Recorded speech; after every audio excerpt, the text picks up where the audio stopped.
Hello everybody and welcome back to the Star Wars Expanded Universe, narrated by Disney, or Lucasfilm, whichever way you slice it. Legends. I only have one thing for you, and it's not going to be long, because I've already discussed it before. This is a reread, but today I have the third book, the final book, in the Han Solo trilogy by A.C. Crispin, may she rest in peace, Rebel Dawn. It's another phenomenal read. A.C. Crispin knocks out the park. She is amazing with everything she does. The amount of EU connections in this entire trilogy, but especially in this one, are insane. She pays homage, she pays respect and reverence to all the stories that came before while making her own fabulous story. We of course follow a couple different things. Bria Theron gets reintroduced to Han after years of being apart. Bria Theron, as we learned in the previous book, is a part of the Rebel Alliance, specifically the Corellian Sector specific one, but she's doing a bunch of stuff for the Rebel Alliance. At this time, everybody's trying to get the Death Star plans, Operation Skyhook. Kyle Katarn got some already, a couple other people got another. Bria's gonna get the last bit, right before episode 4, or a little bit before episode 4. Han goes through a whole bunch of things. We actually start off with seeing Han win the Falcon from Lando. This skips over a bunch of stories, and you can kind of shove and mismatch everything.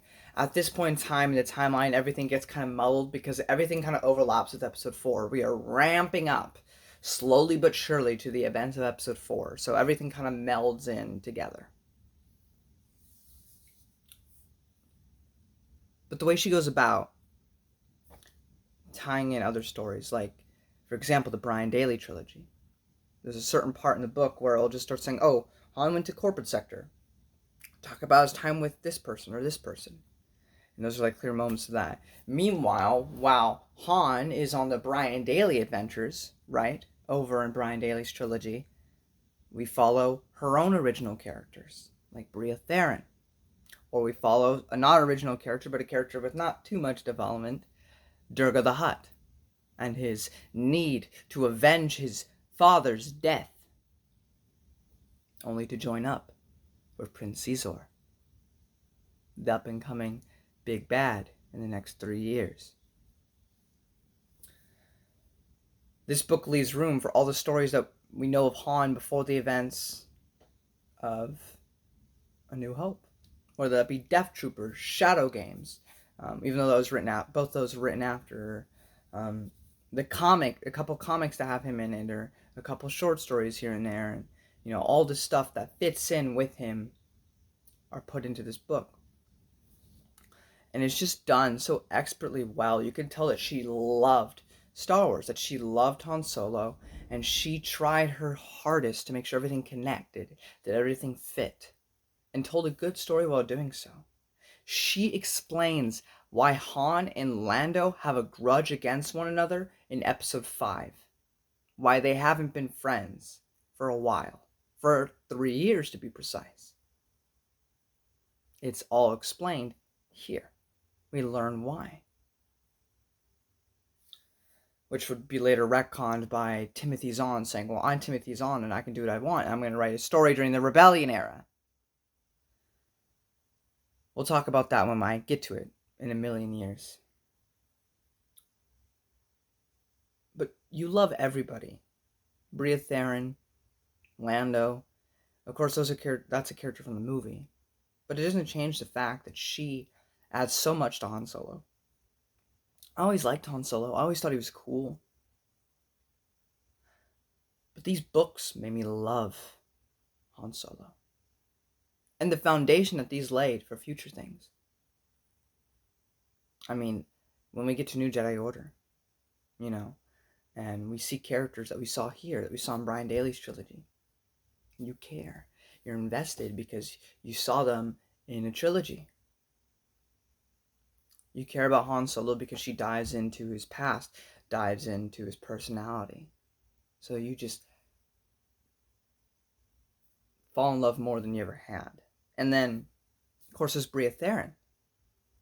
How hard is it to write entirely new love? I mean, Brian Daley's, he had them, but that always felt like an Indiana Jones thing, like not somebody he'd actually settled down with. It was just a fling to have, nothing to have for eternity. That was just Han Solo being smooth.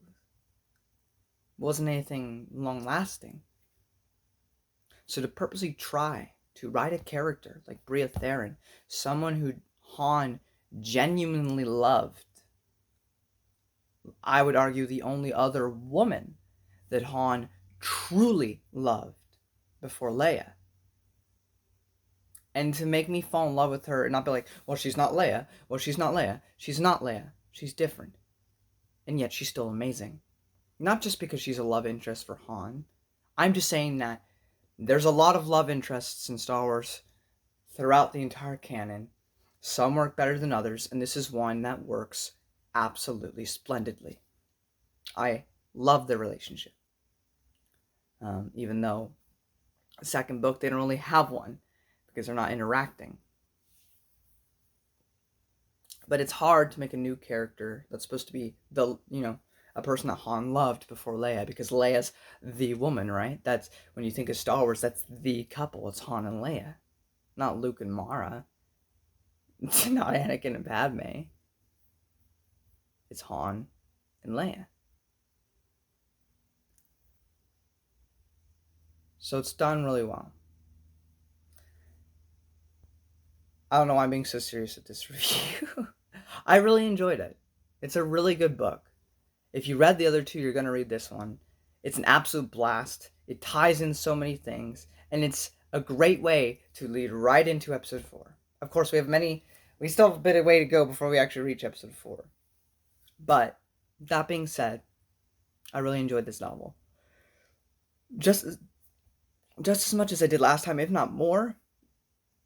Because having read everything, going through it in chronological order, I can see all the stuff now. I can see all the connections. I can see where everything leads, and I appreciate it more, I think, than I did the first time through. You talked about Roa, you talked about all this. I didn't know who these people were, you know? I didn't know who Durga the Hutt was. I thought he was just some new Hutt. I didn't know that he was in Darksaber, you know? But reading through it the second time, it's wonderful. Boba Fett is barely in this book, but when he's in it, I haven't watched it, but it's probably done better than he was in his own show. Because back in the day, people cared about continuity, cared about consistency, cared about writing characters. That's why she talked to so many authors and people in charge of Lucasfilm. She's like, can I do this? Can I do that? Can I do this? Can I make this connection here, there? Because she wanted it to flow. She wanted it to work. And I can't sing AC Crispins' praises enough. She's absolutely fantastic. I wish she could have done more in the EU. I would have loved to see what else she could have done. But, like so many EU authors lately, she is no longer with us. But her legacy, and I don't know her personally, but she made a fantastic and wonderful trilogy that I always cherish. I like Brian Daley's too. And again, I've said before, Brian Daley's trilogy, I talked to Matt Wilkins on a live stream. You can go find it on his channel. It'll be a bit ago, but maybe I'll leave a link. But he talked about how there's a lot of funny moments between Han and Chewie and little moments. There are nice little slice of life moments where Han and Chewie are just having fun together, which is nice to see considering what's going to happen down the line. But still, most of those books, and they're great. They're fantastic. I love them. Please don't get me wrong. That's Han from episode 4 thrown into a book, basically.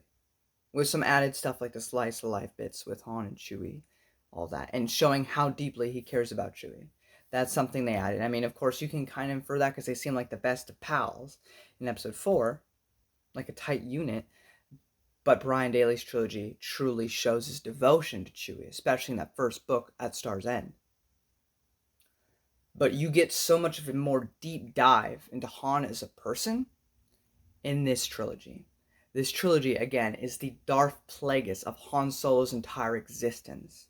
It ties in everything, makes everything fit with his entire life story.